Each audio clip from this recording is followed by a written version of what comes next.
चतुर लोमड़ी और शेर की कहानी। बहुत समय पहले की बात है। एक घने जंगल में एक लोमड़ी और एक भेड़िया रहते थे। लोमड़ी अपनी चालाकी के लिए प्रसिद्ध थी और भेड़िया अपनी ताकत के लिए। दोनों में एक दिन मुलाकात हुई और दोनों ने मिलकर जंगल में शिकार करने की योजना बनाई। लोमड़ी ने भेड़िया से कहा, तुम अपनी ताकत से शिकार पर काबू पा सकते हो, लेकिन तुम्हारे पास मेरी तरह चतुराई नहीं है। क्यों न हम मिलकर शिकार करें और तुम मेरी चतुराई का लाभ उठाओ। भेड़िया थोड़ी देर सोचने के बाद राजी हो गया। अगले दिन दोनों शिकार पर निकल पड़े। लोमड़ी ने एक जाल में फंसी हुई हिरन को देखा। उसने भेड़िए से कहा, मैं जरा हिरन को सामने लाती हूँ, तुम सिर्फ उसे पकड़ने का काम करना। लोमड़ी ने अपनी चालाकी से हिरन को भेड़िए के पास भेज दिया और भेड़िया उसे पकड़ने के लिए दौड़ पड़ा। भेड़िया जैसे ही हिरन के पास पहुंचा, लोमड़ी ने फुर्ती से उसका रास्ता रोक लिया और हिरन को बचा लिया।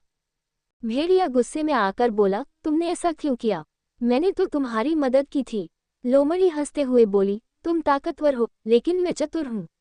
इस जंगल में मुझे हमेशा मेरी चतुराई की वजह से ही बचाव मिलता है, और तुम जैसे ताकतवर जानवर से दूर रहकर ही मैं जीवित रहती हूँ। इस कहानी से यह सीखने को मिलता है कि सिर्फ ताकत ही जरूरी नहीं होती, चतुराई और समझदारी भी बहुत महत्वपूर्ण होती है। Thank you for watching this video. Please subscribe this channel for getting more videos update.